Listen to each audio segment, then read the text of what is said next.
김관진 전 장관이 구속됐죠. 그래서 검찰 수사에 속도가 붙었는데요. 이명박 전 대통령이 침묵을 깨고 댓글 수사와 관련해서 직접 입장을 처음으로 밝혔습니다. 네, 이 전 대통령 발언으로 인한 정치적 파장과 또 앞으로의 수사 전망까지 알아보겠습니다. 김홍국 경기대 교수, 또 허성우 국가디자인연구소 이사장과 함께하겠습니다. 두 분 안녕하십니까? 네, 안녕하십니까? 자, 얘기를 하기 전에 먼저 당사자의 말을 들어보는 게 순서일 것 같습니다. 오늘 이명박 전 대통령 중동으로 출국하기 전에 입장을 4분가량 밝혔다고 하는데요. 먼저 듣고 시작을 하겠습니다. 지나간 6개월 적폐청산의 명목으로 보면서 이것이 과연 개혁이냐, 감정풀이냐, 정치적 보복이냐 이런 의심이 들기 시작했습니다.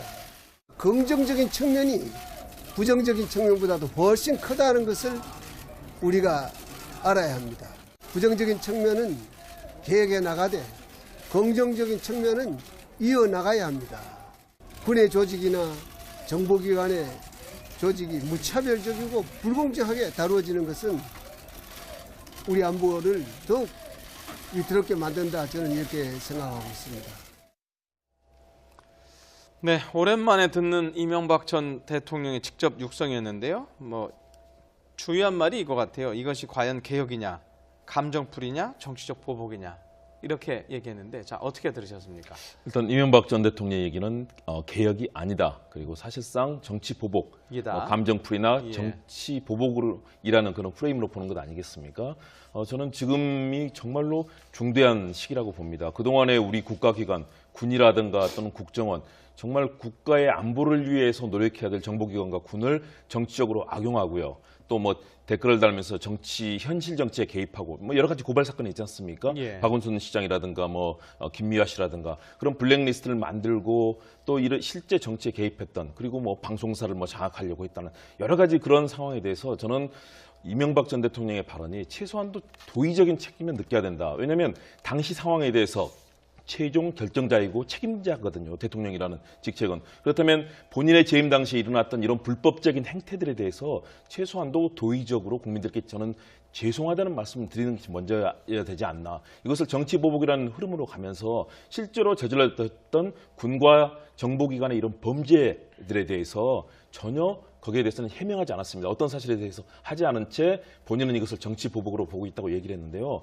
물론 법적인 측면들 계속 지금 새로운 조사가 나오고 있고 수사 결과가 나오고 있고요. 김관진 전 국방부 장관이 구속이 되지 않았습니까? 그리고 원세훈 전 국정원장도 이미 법의 심판을 받았습니다. 유죄로 일단 선고가 됐고요. 그런 측면에서는 법적인 측면, 그리고 정치적이고 역사적인 책임까지도 본인은 최고 지도자로서 느껴야 되는데, 오늘 발언은 결국은 본인이 어떤 명분을 만들고, 특히 보수층의 어떤 단결이랄까요? 그동안 친박 진영과 또 친 MB계를 결집을 시키면서 이 사안에 대해서 좀 맞서겠다는 굉장히 정치적인 의도까지도 드러냈는데, 그런 측면에서는 국민들께 저는 상당히 그런 엄청난 사건에 대해서 최소한도 도의적인 그런 입장도 밝히지 않았다는 점에서 좀 아쉽고 안타깝다, 이런 생각을 가졌습니다. 자, 교수님은 지금 좀 이명박 전 대통령의 입장 표현에 대해서 상당히 비판적인 얘기를 했는데요. 자, 이사장님은 어떻게 보셨습니까? 우리 김홍국 교수님 입장에서 보면은 그럴 수 있다고 생각합니다. 지금 현 상황에 대해서 먼저 그 국정과거의 총책임자로서 어떤 그 도의적인 책임 이런 부분에 대해서 사과를 하지 않는 부분에 대해서는 아쉬움이 있다고 말씀하셨는데, 그 부분은 저도 일정 부분 수긍이 갑니다만, 그러나 이제 이명박 대통령이 그 바레인을 출국하기 전에 본인의 그동안 여러 가지 지금 과거의 소위 말하는 정보기관들을 적폐 대상으로 몰아가는 이런 과정들을 지켜보면서 오늘 왜 그러면 이 시점에서 이런 이야기를 하게 됐냐 하는 부분들은 그만큼 검찰의 칼날이 이명박 대통령 목까지 왔다고 본인이 느낀다는 거죠. 자, 이 시점에서 그러면 얘기를 하지 말아야 되냐 하는 부분이거든요. 그리고 이 시점에 국민들에게 사과를 한다. 이거는 저는 좀 바람직하지 않다고 봅니다. 왜냐하면은 이런 겁니다. 모든 정부라는 것은 07과삼이 있습니다. 모든 정부가 100% 다 잘하고 100% 못하고 이런 건 없습니다. 07과삼이라는 게 있습니다. 잘하는 것도 7이고 못하는 건 3이 되고, 물론 못하는 게 3이 될 수도 있고 잘하는 것도 3이 될 수 있습니다. 그러나 이 부분에 대해서 전직 대통령으로서 통치 행위하고 그다음에 각 그 기관의 운영하고는 좀 별개로 봐줘야 된다. 왜냐하면 대통령이 그 각 기관의 운영에 대해서까지 대통령이 직접 지시를 하고 운영 방식에 대해 지시를 하고 또 운영 형태에 대해서 일일이 지시하는 경우는 저는 없다고 봅니다. 그 부분이기 때문에 이명박 대통령이 오늘 이야기하는 것은 통치 행위적인 측면에서 얘기를 한 거지 그 직접 당사자인 그 각 그 정보기관의 운영 형태까지 내가 직접 지시를 하지 않았다. 그리고 그와 관련된 사람들 이미 다 구속됐거나 지금 수사를 받고 있는 입장이기 때문에 그와 관련돼서 자칫 이야기되면은 가이드라인으로 비칠 수 있기 때문에 요 정도까지 자제하는 게 아니냐 저는 그렇게 생각한 차원입니다. 네, 자, 첫 질문부터 지금 각이 명확하게 섰기 때문에 제가 네. 추가 질문을 드리겠습니다. 자, 통치행위라는 말씀을 하셨는데, 자, 지금 또 말씀하신 게 잘한 일이냐 못한 일이냐는 건데, 지금 정부에서 얘기하고 있는 거는 잘한 일이냐 못한 일이냐를 떠나서 이게 범죄냐 아니냐의 문제를 좀 가고 있는 거 아닙니까? 어떻게 예. 보십니까? 그렇습니다. 저는 그 부분이 중요하다고 봅니다. 예. 물론 어떤 정권도 다 잘하고 못하고 그렇게 볼 수는 없습니다. 분명히 공과가 분명히 있지만요. 그렇죠. 이것이 예. 범죄라는 수준에 달했을 때는 다른 것이다라는 완전히 다른 차원으로 봅니다. 이명박 전 대통령이 사실상 어제 대책회의를 갖고 오늘 입장을 내놓았지 않았습니까? 네. 굉장히 조율돼 있고 정치적으로 지금 반격의 준비를 하면서 여러 가지 이제 보수 층의 결집을 좀 의도를 하고 있는 것으로 보이는데요. 그럼에도 불구하고 범죄의 사실이 만일 경우 확인된다면 지금은 이제 조사 단계 아니겠습니까? 그리고 바로 밑에서 직접 국정을 담당했던 국방부 장관과 국정원장이 구속이 되고 또 사실상 유죄를 선고받았습니다. 이런 상황에서 마지막 결정권자 그리고 특히 김관진 전 장관이 검찰 조사에서 이명박 전 대통령에게 보고를 했고 또 이에 대해서 지시를 받았다. 또 관련되는 문건들, 증거들도 지금 속속 나오고 있거든요. 이런 측면에서 저는 우리 국민에게 가장 중요한 것은 이거다. 박근혜 정부의 그 무능과 또 국정농단에서 봤지만 그런 범죄들, 국가기관을 사유화하고 정치에 개입하는 헌법과 법률을 어긴 거거든요. 그렇다면 이 부분에 대해서는 명백하게 입장을 내놓고 잘못된 부분이 있다면 거기에 대해서는 겸허하게 수용을 하는 것이 정치 지도자의 올바른 태도라고 봅니다. 그런데 오늘의 입장 발표는 결국은 굉장히 정치적으로 의도돼 있고 더군다나 향후의 검찰 조사에 대해서도 상당히 만만치 않게 반격할 준비를 가지고 있다는 모습을 보여주는 그런 흐름이라는 점에서 사실은 바람직하지 않다라고 봅니다. 만일의 경우 범죄가 확인이 된다면 거기에 대해서는 역시 이 법의 처벌을 달게 받아야 되는 거고요. 그러나 또 개혁을 위해서는 또 국민들이 관용을 해주신다면 또 국민들의 그런 관용에 대해서는 또 받아들일 수 있는 것 아니겠습니까? 지금 단계는 범죄의 내용들이 확인이 되고 있는 과정이다라는 측면에서 저는 오늘의 얘기가 상당히 정말 우리 정치와 또 우리 국민들이 바라는 수준과는 좀 상당히 큰 차이가 있었다고 봅니다. 자, 허 선생님 말씀하십시오. 지금 예. 김은국 교수님 말씀하시는데 저는 거의 동의를 할 수가 없습니다. 그 예. 부분에서는. 저도 대한민국 국민의 한 사람으로서 정말로 이 대한민국이 올바르게 되고 또 정의사회가 구현되기를 저도 바라는 사람 중에 하나입니다. 그러나 지금 과거 정부를 단죄하는 과정에서 지금 방금 중에 정권을 사유화한다. 그다음에 범죄 확인이 됐다. 이런 이야기 하는데 범죄가 확인되는 것은 두 가지 종류를 구별을 해줘야 됩니다. 제가 아까도 말씀드리지만은 대통령이 범죄 행위를 직접 지시했는 건지 아니면은 그 운영 주체인 그 정보기관에서 과잉충손을 했는지 이거는 분명히 구별이 돼야 됩니다. 대통령이 직접 지시를 해서 사유화를 하고 정보기관을 사유하고 범죄를 지시를 했다면은 이거는 천인공노할 일이죠. 그러나 이미 그 정점에 모든 책임을 어떤 경우든 모든 책임을 적폐청산하는 차원에서 전 대통령이 모든 걸 책임을 져야 된다고 이렇게 가는 것은 바람직하지 않다. 그래 봅니다. 왜냐? 박근혜 전 대통령도 탄핵된 이유가 사법적인 문제도 물론 있지만 이거는 정치적 문제가 상당히 개입되어 있는 부분이기 때문에 헌법에 따라서 처리하면 되는 겁니다. 그런데 우리는 초헌법적 상황으로 모든 것을 몰고 가서는 안 된다는 겁니다. 그래서 지금 김은국 교수님 말씀하신 대로 저는 MB를 지지하는 것도 아닙니다. 그러나 전직 대통령이 잘못한 것을 모든 걸 뒤집어서 사유화를 시켰다. 사유화는 증거가 있습니까? 범죄 행위를 했다는 증거가 나와야 됩니다. 당연히 나오면은 그거는 대통령이 대통령이 아니라 그 이상 사람도 처벌을 받아야 되죠. 그런데 그것이 마침 지금 모든 게 몰아가는 것이 이명박 대통령이 모든 걸 지시했다고 지금 말씀하신 사유화했다고 이런 식으로 적폐청산으로 몰고 가는 것은 잘못됐다는 거죠. 그렇지 않습니까? 그러다 보니까 지금 단계별로 가고 있지 않습니까? 검찰에서 지금 전 정부 국정원장 세 사람부터 다 지금 남재준, 이병기, 이병호 국정원장까지 다 지금 소환하고 있죠. 네. 그리고 김관진 구속됐죠. 뭐 지금 원세훈 다 구속됐죠. 그래 그 다음 단계는 누굽니까 바로? 결국 그렇게 몰고 가는 거 아니겠습니까? 이명박 대통령을. 물론 이명박 전 대통령이 잘못된 게 있으면 단죄를 받아야죠. 뭐 대통령이라서 뭐 법에서 벗어날 수 있습니까? 그러나 그것을 단정적으로 해서 몰아가서는 안 된다는 거죠. 그래서 아까 지금 말씀해서 하시잖아요. 이명박 대통령도 반격을 하기 위해서 하지만 이명박 대통령도 반격을 하기 위해서 하는 거고 통치 행위와 이런 걸 구별하기 위해서 자신들이 억울한 부분이 있으면 할 수 있는 거 아니겠습니까? 그걸 가지고 마치 무슨 보수 결집이, 이명박 대통령이 뭐 이야기한다고 보수가 결집되고 안 되고 그런 건 아닙니다. 이명박 대통령이 그런 의도를 갖고 있다면 그거는 실패라고 봅니다. 네.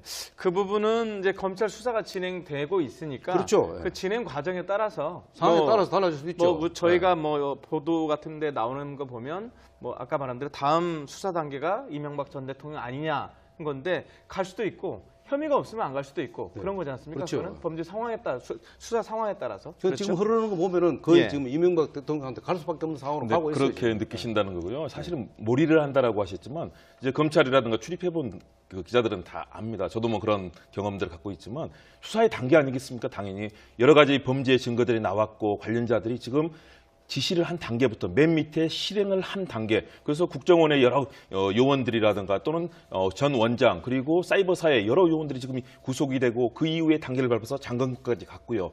그래서 그런 내용들이 확인하면서 검찰은 당연히 그런 절차를 밟아서 수사를 할 수밖에 없는 거죠. 더군다나 전직 대통령이기 때문에 최소한도 지금 예우를 갖추면서 그 부분에 대해서는 하고 있는 것 아니겠습니까? 만일의 경우 다른 사안이었다면 과거 이명박 전 대통령 시절 같으면 노무현 전 대통령을 전격적으로 소환하고 수모를 주고 결국은 서거로 이끌게 된 그런 식으로 했지만 지금은 그것이 아니라 나오는 증거들에 대해서 확인이 되고 또 저질러진 그런 범죄 행위가 확인이 된 사안에 대해서 관련자를 소환하고 있는 것 아니겠습니까? 그런 측면에서는 저는 몰이라고 보는 것은 물론 보는 시각에 따라 다를 수 있지만요. 이것은 당연히 수사의 과정에서 나타나는 수사의 기법이고 또 진행이 될 수밖에 없는 검찰의 수사의 관행입니다. 그렇게 저는 생각합니다. 네. 제가 볼 때 그 김관진 뭐 지금 전 장관도 그 사이버 사령부의 인원을 증가하는 데서 뭐 이런 지시를 받았다, 뭐 보고했는데 그걸 뭐 제가를 했다 이런 식으로 얘기했다는데 지시를 했다고 해서 전 대통령이 반드시 정치 개입하라 지시를 할 수 있죠. 그러나 그것이 정치 개입을 하라고 하고 야당을 탄압하라고 그렇게 지시한 건 아니잖아요. 그거는 별개의 문제잖아요. 그런데 마치 지금 지시한 게 대통령이 할 일 없이 뭐 야당을 탄압하라, 댓글을 달아라, 그 다음에 정치 개입하라 이런 대통령이 전직 대통령이 그것까지 지시를 했겠냐 하는 부분은 저는 좀 의구심이 가는 거예요. 저도 안 그랬으면 좋겠다고 네. 생각하고 그 있는데요. 말씀은 실제 그런 일이 벌어졌습니다. 잠시 뒤에 네, 들어봐야 될 것 같은데 한번. 네, 이명박 전 대통령이 또 들어간 이후에는 이동관 전 청와대 홍보수석이 추가 입장을 밝혔습니다. 비슷한 말이에요. 한번 들어보시죠. 네, 그 내용 먼저 듣고 네. 와서 계속해서 이야기 나눠보도록 하겠습니다. 매스로 환부를 종양을 도려내면 되는 거지. 지금 전체를 손발을 자르겠다고 도끼를 들고 하는 거는 바로 국가 안보 전체의 위태로움을 가져오는 일이다 하는 댓글 작업은 사실은 저희 북한의 어떤 이 심리전이 날로 강화되는 주요 전장에서 불가피한 상황이었기 때문에 증언 허가를 한 것 같고 문제를 삼는 거는 그거는 곤란하다. 그리고 세상에 어떤 정부가 그런 댓글을 달라고 지시를 하겠습니다. 그리고 대통령이 그렇게 대한민국 대통령이 한가한 자리가 아닙니다. 시시콜콜이 그런 거 지시하고 받고 한 일 없습니다. 네, 이동관 전 청와대 수석이 이제 방어에 나선 모양입니다. 어떻게 보셨습니까? 요 말씀 드리기 전에 네. 사실 이명박 전 정부 때 많은 사람들이 원세훈 씨가 국정원장에 임명되는 거 보고 다들 의아하게 생각했어요. 의아하게 생각하고 예. 저는 악수라고 생각을 한 적이 그 여론도 상당히 많았어요. 그런데 역시 원세훈 원장이 상당히 잘못된 지금 관행들을 이쪽으로 지금 구속돼 있지 않습니까? 재구속되고 됐는데 이런 부분들은 결국은 원세훈 원장의 책임이 이미 정해졌기 때문에 지금 범죄가 다 밝혀지기 때문에 이 사람이 구속돼 있는 겁니다. 예. 근데 그것이 원세훈 원장 이명박 대통령이 잘못했다면 원세훈 원장을 임명했다, 인사에 책임졌다 하면 그건 문제가 있습니다. 그런데 원세훈 원장한테 국정원을 동원해서 야당을 탄압하고 그 다음에 SNS를 통해서 댓글을 달아서 정치에 개입하라 이렇게까지 지시를 과연 했겠나는 부분은 우리는 조금 생각해봐야 할 부분이 있다는 거죠. 예. 그래서 책임자 처벌은 그 해당의 운영이 정보기관의 책임자가 책임지면 되는 거예요. 모든 사안에 대해서 정치행위에 대해서 대통령이 책임진다면은 앞으로 어떤 대통령이 나오더라도 잘못이 있으면 대통령이 책임을 다 져야 된다는 이런 그 논리가 성립될 수 있다는 겁니다. 네, 비슷한 의미로 이동관 전 청와대 수석이 이렇게 얘기를 한 것 같습니다. 환부의 종양을 도려내면 될 걸 손발을 자르겠다고 도끼를 든 격이다. 이렇게 얘기를 했는데 어떻게 보셨습니까? 지금 뭐 도끼를 들고 있는지는 알 수는 없습니다. 네. 그런데 분명하게 범죄 사실이 있었는지 없었는지를 지금 확인하는 과정이라고 봅니다. 그리고 수사 과정이고. 그렇습니다. 그 부분에서 결국은 그런 증거들이 지금 속속 나오고 있는 거고요. 당시에 국방부 장관이었던 김관진 전 장관이 지시를 보고를 했고 지시를 받았다는 그런 증언을 한 것 아니겠습니까? 그리고 오늘 또 계속 새로운 소식들이 속속 나오고 있습니다. 19대 총선에도 사실상 이런 댓글 활동이 총선에 개입하기 위해서 활동을 했다는 그런 이 조사 결과도 검찰에서 그런 내용도 나오고 있거든요. 다시 말해서 이것은 뭐 종양을 당연하죠. 수술을 해서 당연히 거기에 대해서 치료를 해야 되겠지만 잘못된 부분이 있는지 일단 확인하는 과정이다. 그리고 그 부분이 확인됐을 때는 저는 처벌을 받을 것이라고 봅니다. 그러나 그 전에 정확하게 혐의 사실이 어떤 것인지 그리고 그것이 진실로 확인이 됐는지 그리고 아까 얘기하신 것처럼 지시를 했는지 안 했는지가 아직 명료하지 않은 부분도 있고 명료하게 나타나고 있는 부분도 있거든요. 그렇다면 아마 검찰은 저는 신중하게 이 조사를 통해서 이명박 대통령이 이 사실을 인지하고 보고를 받았고 지시를 했는가 이 부분을 앞으로 더 많은 확인할 텐데요. 그게 핵심이겠죠, 앞으로? 그렇습니다. 예. 그 부분이 결국은 이명박 전 대통령에 대해서 앞으로 검찰에 소환을 하는 과정이라든가 또는 관련해서 조사를 하는 과정 중에서 더욱더 확실하게 드러날 것이다. 이 부분을 예단해서 우리는 얘기하기는 어렵고요. 그러나 현재까지 나와 있는 여러 가지 검찰의 조사라든가 또는 각종 위원회에서 나왔던 조사 결과는 그런 범죄가 있었다라고 의심을 하고 있는 것 아니겠습니까? 이 부분에 대해서는 이동관 전 홍보수석도 좀 더 겸허하게 받아들일 필요가 있다. 지금 마치 모든 일이 결정되어 있는 것처럼 또는 이것이 악의적으로 악용하기 위해서 지금 진행이 되는 것처럼 생각하는 것은 그동안 잘못된 적폐와는 다르게 범죄는 분명히 명명백백하게 밝혀져야 되고 잘못된 것은 처벌받는 게 당연한 것 아니겠습니까? 그리고 저는 그 이후에 또 여러 가지 정치권의 합의라든가 다양한 과정이 있을 거라고 보는데요. 일단 지금은 그 증거와 또 명백한 혐의에 대해서 확인을 하는 과정이다. 이렇게 보고 있습니다. 자, 그리고 예. 한 가지 좀 말씀드리면요. 사례를 들어서 사이버 사령부가 설립된 목적이 뭐냐면 대북 심리전을 정리하기 위해서 만들어진 예. 그 사령부입니다. 네. 그렇다면은 그 사령부의 본래 순기능을 수행하다가 일탈을 해서 네. 정치를 개입했다는 이러면 단죄가 돼야 되고 네. 거기에 대한 책임자 문책이 따르면 되는 거예요. 그런데 이것이 마치 최고 위에 최고위층에 있는 결국 뭐 대통령이겠죠. 대통령의 지시에서 마치 이렇게 됐다고 단정을 지어서 그것이 적폐다. 그것이 정의를 구현하기 위해서 이것을 환부를 도려낸 게 아니고 환부를 아예 그냥 주저앉혀야 된다. 이렇게까지 간다면은 모든 것이 적폐 대상이 될 수밖에 없다는 거죠. 그렇다면은 이 적폐의 청산에 앞으로 가이드라인도 정할 필요가 있고, 그 다음에 목적도 분명해야 된다. 근데 지금 이게 어떻게 보면은 목적이나 이 목표는 어떻게 보면은 뭐 정의로운 사회를 구현하기 위해서 됐다 하더라도 그러면 거기에 대한 가이드라인도 정해져 있는 겁니다. 적폐에 대해서. 그럼 그런 것들도 없이 지금 계속 적폐 청산에는 이름으로 계속 가고 있기 때문에 국민들도 혼란스러울 수 있는 거죠. 그러면 적폐 청산을 범위를 어디까지 할 건가 이런 것까지도 구체적으로 정부에서 가이드라인을 제시했으면 좋겠다는 거죠. 그러면은 국민들이 일정 부분 납득할 거는 납득할 거라는 거죠. 우리가 헌법 지금 대한민국 자유민주주의 국가에서 헌법 밑에서 어느 누가 자유로울 수 있습니까? 헌법에 대해서. 그렇지 않습니까? 거기에 대해서 어떤 국민들도 반대할 이유는 없습니다. 그러나 그것이 마치 몰이식으로 가서는 안 된다 하는 것이 많은 사람들의 여론도 일정 부분 있다는 것입니다. 그것을 제가 말씀드리는 거죠. 저도 그 네. 적폐 청산을 하지 말라는 건 절대로 아닙니다. 네, 이른바 여론몰이에 대한 우려를 말씀하셨는데, 뭐 제가 지금 이 수사를 담당하는 검찰은 아니지만 현재 아까 말씀하신 그 일탈 행위가 있었는지, 그 일탈 행위가 뭐 예를 들면 이번에 구속된 사람들의 수준에서 있었는지 아니면 그 위에 대통령의 그렇죠. 지시가 있었는지는 네. 지금 조사하고 있는 상황이니까 그렇죠. 네. 그 부분에 대한 부분은 저희가 좀 더 지켜봐야 될 것 같고요. 자, 이동관 전 수석 관련 질문 하나 더 드리겠습니다. 아까 저희가 다 들어보진 못했지만 그 이동관 전 수석이 이런 얘기를 했어요. 간담회 기회가 추가로 더 있을 것이다라고 얘기를 했는데 이거 어떤 의미로 봐야 될까요? 아까도 제가 말씀드렸지만은 예. 그 이동환 전 수석이 그 정도로 얘기할 정도면은 이미 그 이명박 전 대통령도 이게 지금 어디까지 지금 수사망이 좁혀오고 있다는 걸 아마 본인들도 느꼈을 거라고 생각합니다. 그러면 적극적인 그러면은 방어권을 지금 행사하겠다는 네. 거죠. 그래서 김관진 전 국방부 장관은 구속되고 나서 거기서 정리가 되면은 예. 곧바로 다음 단계인 이명박 전 대통령한테로 오지 않겠나. 결국 그렇게 되면은 검찰은 이명박 전 대통령을 검찰의 포토라인에 세울 가능성이 매우 높다. 그렇게 하려면 적어도 굉장히 그 아주 그 치밀한 계획이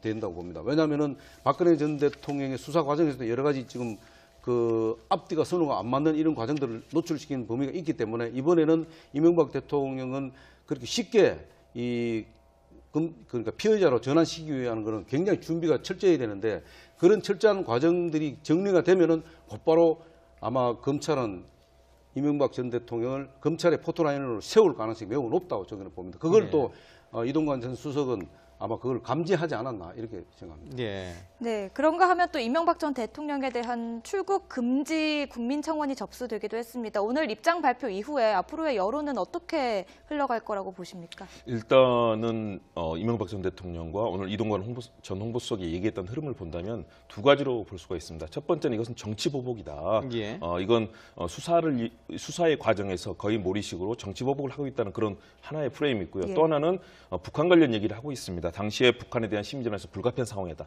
다시 말해서 보수 진영의 집결을 사실 상당히 의도하고 있다고 저는 봅니다. 그래서 이 북한 관련해서 다시 한번 색깔론을 제기하면서 사실은 이것은 우리 국내 정치에 관여하고 또 국내에서 블랙리스트를 만들어서 있었던 여러 가지 불법적인 상황들이 국내에 지금 이 상황에서 일어난 것 아니겠습니까? 이 부분을 지금 북한과 관련해서 외교안보 프레임을 다시 한번 끌어들인 거죠. 이를 통해서 검찰 수사에 대해서 좀 더 경고를 하고 여기에 대해서 반박하겠다는 다시 말해서 이 두 가지 저는 프레임으로 지금 진행을 하고 있다고 보고요. 앞으로 간담회에서도 저는 그런 얘기를 할 거다. 그리고 이 수사의 부당성이라든가 또는 전직 대통령으로서 통치행위 차원의 여러 가지 얘기를 할 텐데요. 이런 부분에 대해서 사실은 국민들께서 지금 느끼는 거는 박근혜 정부에서 있었던 국정농단, 국기문란의 피해가 얼마나 심각했습니까? 그런데 그 원조격이 이명박 정부에서 사실상 벌어졌다. 이미 지금 증거들이 속속 나오지 않습니까? 그리고 이미 유죄가 선고됐거나 구속이 된 상황입니다. 그런 측면에서 앞으로 국민들께서는 이 부분을 볼 때 정말로 황당하고 어이없는 21세기에 어떻게 이런 일이 일어날 수 있는 건가. 대한민국의 민주주의 헌법과 법률이 위반된 상황에 대해서 저는 국민들께서 상당히 이 부분은 분노를 하시리라고 봅니다. 물론 정치권에서는 여러 가지 야당에 대해서는 다시 반격을 하고 이런 과정이 있겠지만 아무래도 이런 국민 여론에 호응을 해서 저는 검찰 수사도 좀 더 명확하고 정말 증거 중심으로 해서 국민들께서 혹시나 이것이 정치 보복으로 보이지 않도록 검찰도 정말로 신중하고 그러나 또 단호하게 과거와 빨리 절연하고 우리가 새로운 미래로 가야 되는 것 아니겠습니까? 그런 작업을 하는 것을 아마 국민들도 기대하실 거다. 그리고 그런 여론의 흐름과 함께 저는 정치권도 반응을 하지 않을까 생각을 합니다.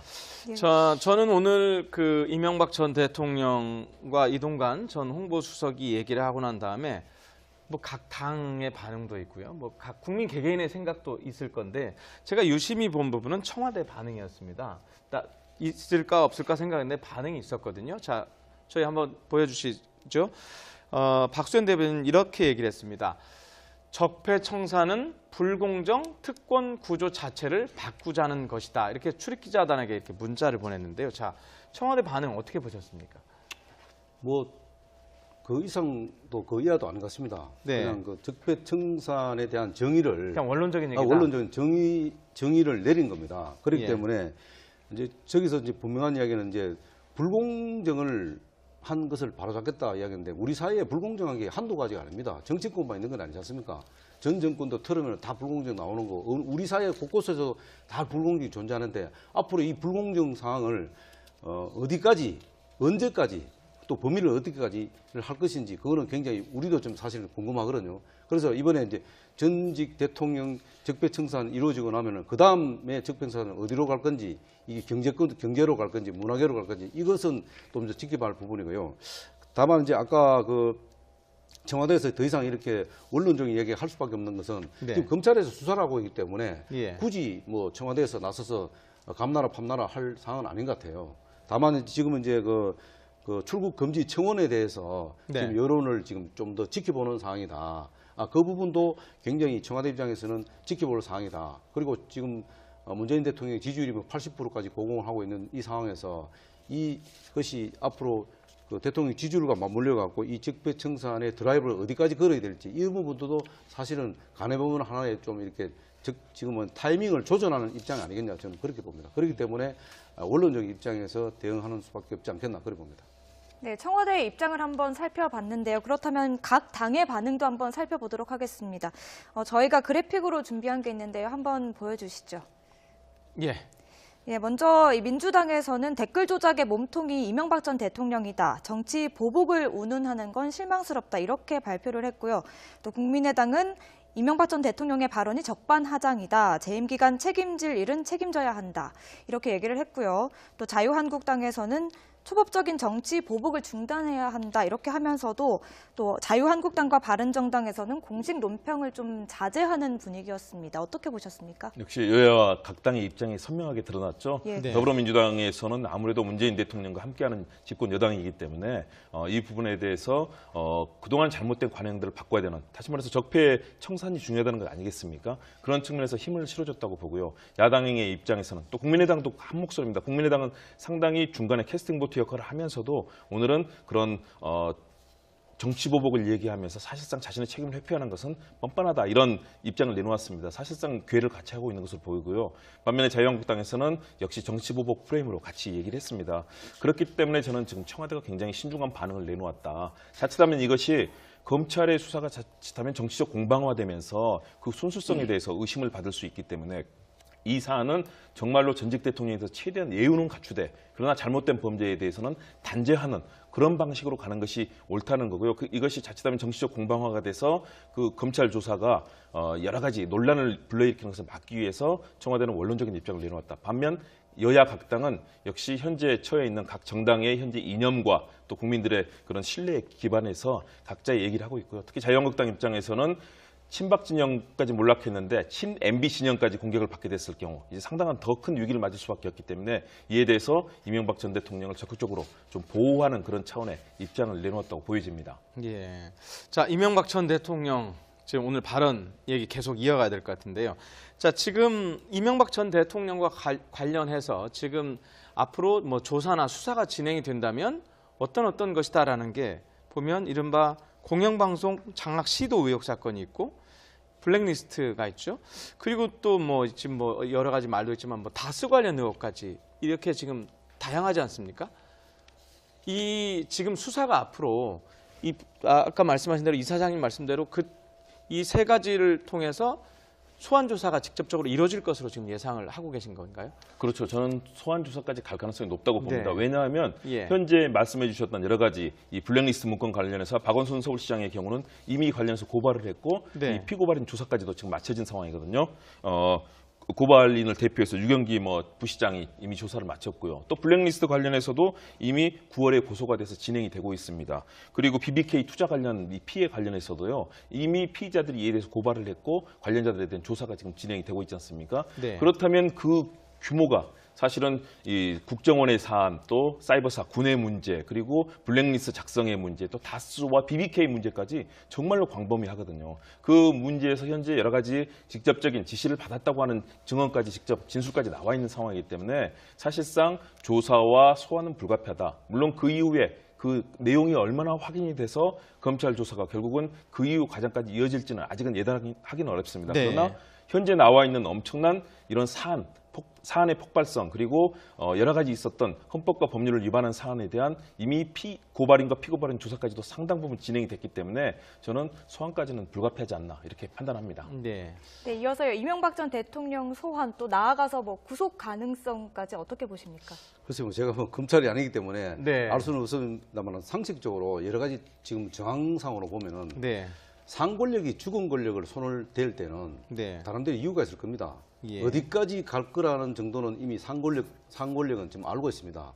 다만 이제 국정은 정치 개입 문제라든가, 그 다음에 SNS 장악, 문건 장악이라든가, 그 다음에 방송 장악 문제, 이런 것들이 결국은 총체적으로 이명박 전 대통령의 지시에 의해서 했다고 이렇게 몰아갈 수밖에 없을 겁니다. 만약에 그것도 안 되면 결국은 이명박 대통령 개인 비리까지도 손을 댈 겁니다. 그렇게 해서 어쨌든 하여튼 이명박 대통령을 검찰은 아마 피해자로 전환시켜서 아마 구속까지도 가려고 할 가능성이 매우 높다.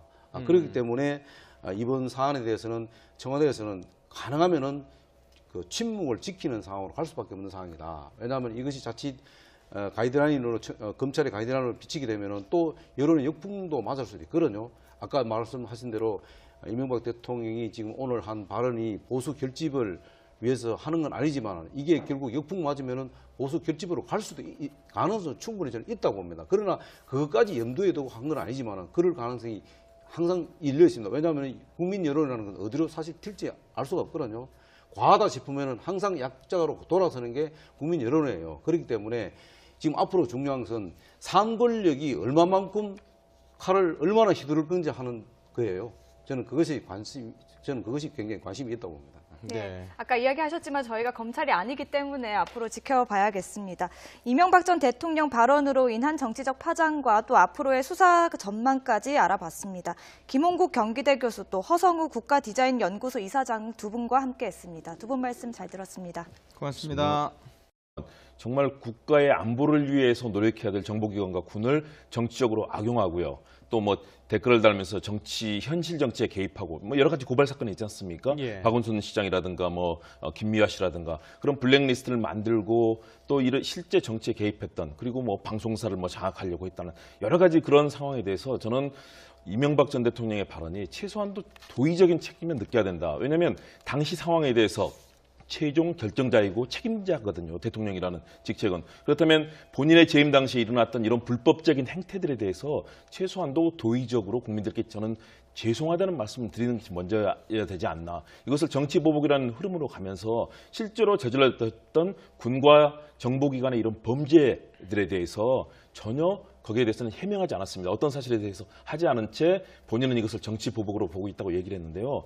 물론 법적인 측면들 계속 지금 새로운 조사가 나오고 있고 수사 결과가 나오고 있고요. 김관진 전 국방부 장관이 구속이 되지 않았습니까? 그리고 원세훈 전 국정원장도 이미 법의 심판을 받았습니다. 유죄로 일단 선고가 됐고요. 그런 측면에서는 법적인 측면 그리고 정치적이고 역사적인 책임까지도 본인은 최고 지도자로서 느껴야 되는데 오늘 발언은 결국은 본인이 어떤 명분을 만들고 특히 보수층의 어떤 단결이랄까요? 그동안 친박 진영과 또 친 MB계를 결집을 시키면서 이 사안에 대해서 좀 맞서겠다는 굉장히 정치적인 의도까지도 드러냈는데 그런 측면에서는 국민들께 저는 상당히 그런 엄청난 사건에 대해서 최소한도 도의적인 그런 입장도 밝히지 않았다는 점에서 좀 아쉽고 안타깝다 이런 생각을 가졌습니다. 자, 교수님은 지금 좀 이명박 전 대통령의 입장 표현에 대해서 상당히 비판적인 얘기를 했는데요. 자, 이사장님은 어떻게 보셨습니까? 뭐 우리 김원국 교수님 입장에서 뭐 보면은 뭐 그럴 수 있다고 생각합니다. 뭐 지금 현 상황에 대해서 먼저 그 국정과거의 총책임자로서 어떤 그 도의적인 책임 이런 부분 잘한 일이냐 못한 일이냐를 떠나서 이게 범죄냐 아니냐의 문제를 좀 가고 있는 거 아닙니까? 어떻게 보십니까? 그렇습니다. 저는 그 부분이 중요하다고 봅니다. 물론 어떤 정권도 다 잘하고 못하고 그렇게 볼 수는 없습니다. 분명히 공과가 분명히 있지만요. 그렇죠. 이것이 범죄라는 수준에 달했을 때는 다른 것이다라는 완전히 다른 차원으로 봅니다. 이명박 전 대통령이 사실상 어제 대책회의를 갖고 오늘 입장을 내놓았지 않았습니까? 굉장히 조율돼 있고 정치적으로 지금 반격의 준비를 하면서 여러 가지 이제 보수층의 결집을 좀 의도를 하고 있는 것으로 보이는데요. 그럼에도 불구하고 범죄의 사실이 만일 경우 확인된다면 뭐 지금은 이제 조사 단계 아니겠습니까? 그리고 바로 밑에서 직접 국정을 담당했던 국방부 장관과 국정원장이 구속이 되고 또 사실상 유죄를 선고받았습니다. 이런 상황에서 마지막 결정권자 그리고 특히 김관진 전 장관이 검찰 조사에서 이명박 전 대통령에게 보고를 했고 또 이에 대해서 지지를 받았다. 또 관련되는 문건들, 증거들도 지금 속속 나오고 있거든요. 이런 측면에서 저는 우리 국민에게 가장 중요한 것은 이거다. 박근혜 정부의 그 무능과 또 국정농단에서 봤지만 그런 범죄들, 국가기관을 사유화하고 정치에 개입하는 헌법과 법률을 어긴 거거든요. 그렇다면 이 부분에 대해서는 명백하게 입장을 내놓고 잘못된 부분이 있다면 거기에 대해서는 겸허하게 수용을 하는 것이 정치 지도자의 올바른 태도라고 봅니다. 그런데 오늘의 입장 발표는 결국은 굉장히 정치적으로 의도돼 있고 더군다나 향후의 검찰 조사에 대해서도 상당히 만만치 않게 반격할 준비를 가지고 있다는 모습을 보여주는 그런 흐름이라는 점에서 사실은 바람직하지 않다라고 봅니다. 만일의 경우 범죄가 확인이 된다면 거기에 대해서는 역시 이 법의 처벌을 다르게 받아야 되는 거고요. 그러나 또 개혁을 위해서는 또 국민들이 관용을 해주신다면 또 국민들의 그런 관용에 대해서는 또 받아들일 수 있는 것 아니겠습니까? 지금 단계는 범죄의 내용들이 확인이 되고 있는 과정이다라는 측면에서 저는 오늘의 얘기가 상당히 정말 우리 정치와 또 우리 국민들이 바라는 수준과는 좀 상당히 큰 차이가. 김관진 전 장관이 구속됐죠. 그래서 검찰 수사에 속도가 붙었는데요. 이명박 전 대통령이 침묵을 깨고 댓글 수사와 관련해서 직접 입장을 처음으로 밝혔습니다. 네, 이 전 대통령 발언으로 인한 정치적 파장과 또 앞으로의 수사 전망까지 알아보겠습니다.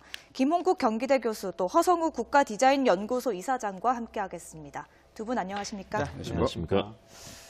자, 얘기를 하기 전에 먼저 당사자의 말을 들어보는 게 순서일 것 같습니다. 오늘 이명박 전 대통령 중동으로 출국하기 전에 입장을 4분가량 밝혔다고 하는데요. 먼저 듣고 시작을 하겠습니다.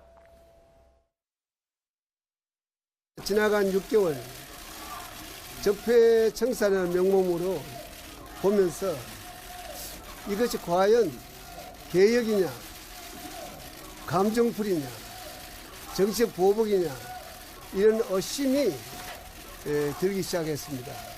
긍정적인 측면이 부정적인 측면보다도 훨씬 크다는 것을 우리가 알아야 합니다. 부정적인 측면은 개혁해 나가되 긍정적인 측면은 이어나가야 합니다. 군의 조직이나 정보기관의 조직이 무차별적이고 불공정하게 다루어지는 것은 우리 안보를 더욱 위태롭게 만든다, 저는 이렇게 생각하고 있습니다. 네, 오랜만에 듣는 이명박 전 대통령의 직접 육성이었는데요. 주요한 말이 이거 같아요. 이것이 과연 개혁이냐, 감정풀이냐, 정치적 보복이냐 이렇게 얘기했는데, 자, 어떻게 들으셨습니까? 일단 이명박 전 대통령의 얘기는 개혁이 아니다. 그리고 사실상 정치 보복, 감정풀이나 예. 정치 보복으로 일하는 그런 프레임으로 보는 것 아니겠습니까? 저는 지금이 정말로 중대한 시기라고 봅니다. 그동안에 우리 국가기관, 군이라든가 또는 국정원 있었다고 봅니다. 자, 허 의장님 말씀하십시오. 지금 예. 김홍국 교수님 말씀하시는데 저는 거의 동의를 할 수가 없습니다. 그 예. 부분에서는. 저도 대한민국 국민의 한 사람으로서 정말로 이 대한민국이 올바르게 되고 또 정의사회가 구현되기를 저도 바라는 사람 중에 하나입니다. 그러나 지금 과거 정부를 단죄하는 과정에서 지금 방금 중에 정권을 사유화한다. 그다음에 범죄 확인이 됐다. 이런 이야기 하는데 범죄가 확인되는 것은 두 가지 종류로 구별을 해줘야 됩니다. 제가 아까도 말씀드리지만은 대통령이 범죄 행위를 직접 지시했는 건지 아니면은 그 운영 주체인 그 정보기관에서 과잉충손을 했는지 이거는 분명히 구별이 돼야 됩니다. 대통령이 직접 지시를 해서 사유화를 하고 정보기관을 사유하고 범죄를 지시를 했다면은 이거는 천행공로할 일이죠. 그러나 이미 그 정점에 모든 책임을 어떤 경우든 모든 책임을 적폐청산하는 차원에서 전 대통령이 모든 걸 책임을 져야 된다고 이렇게 가는 것은 바람직하지 않다. 그래 봅니다. 왜냐? 박근혜 전 대통령도 탄핵된 이유가 사법적인 문제도 물론 있지만 이거는 정치적 문제가 상당히 개입되어 있는 부분이기 때문에 헌법에 따라서 처리하면 되는 겁니다. 그런데 우리는 초헌법적 상황으로 모든 것을 몰고 가서는 안 된다는 겁니다. 그래서 지금 김홍국 교수님 말씀하신 대로 저는 MB를 지지하는 것도 아닙니다. 그러나 전직 대통령이 잘못한 것을 모든 걸 뒤집어서 사유화를 시켰다. 사유화라는 증거가 있습니까?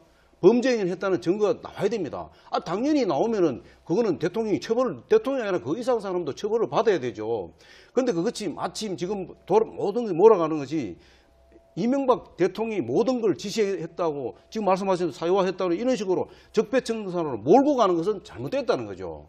그렇지 않습니까? 그러다 보니까 지금 단계별로 가고 있지 않습니까? 검찰에서 지금 전 정부 국정원장 세 사람부터 다 지금 남재준, 이병기 부분에 대해서 사과를 하지 않는 부분에 대해서는 아쉬움이 있다고 말씀하셨는데 그 부분은 저도 일정 부분 수긍이 갑니다만 그러나 이제 이명박 대통령이 그 바레인을 출국하기 전에 본인의 그동안 여러 가지 지금 과거의 소위 말하는 정보기관들을 적폐 대상으로 몰아가는 이런 과정들을 지켜보면서 오늘 왜 그러면 이 시점에서 이런 이야기를 하게 됐냐 하는 부분들은 그만큼 검찰의 칼날이 이명박 대통령 목까지 왔다고 본인이 느낀다는 거죠. 자, 이 시점에서 그러면 얘기를 하지 말아야 되냐 하는 부분이거든요. 그리고 이 시점에 국민들에게 사과를 한다.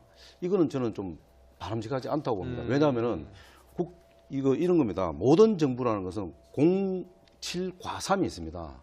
모든 정부가 100% 다 잘하고 100% 못하고 이런 건 없습니다. 07과삼이라는 게 있습니다. 예. 잘하는 것도 7이고 못하는 건 3이 되고, 물론 못하는 게 3이 될 수도 있고 잘하는 것도 3이 될 수 있습니다. 예. 그러나 이 부분에 대해서 전직 대통령으로서 통치 행위하고 그다음에 각 그 기관의 운영하고는 좀 별개로 봐줘야 된다. 왜냐하면 대통령이 그 각 기관의 운영에 대해서까지 대통령이 직접 지시를 하고 운영 방식에 대해 지시를 하고 또 운영 형태에 대해서 일일이 지시하는 경우는 저는 없다고 봅니다. 그 부분이기 때문에 이명박 대통령이 오늘 이야기하는 것은 통치 행위적인 측면에서 얘기를 한 거지, 그 직접 당사자인 그 각 그 정보기관의 운영 형태까지 내가 직접 지시를 하지 않았다. 그리고 그와 관련된 사람들 이미 다 구속됐거나 지금 수사를 받고 있는 입장이기 때문에 그와 관련돼서 자칫 이야기되면은 가이드라인으로 비칠 수 있기 때문에 요 정도까지 자제하는 게 아니냐, 저는 그렇게 생각한 차원입니다. 네. 자, 첫 질문부터 지금 각이 명확하게 섰기 때문에 제가 네. 추가 질문을 드리겠습니다. 자, 통치행위라는 말씀을 하셨는데, 자, 지금 또 말씀하신 게 잘한 일이냐 못한 일이냐는 건데, 지금 정부에서 얘기하고 있는 거는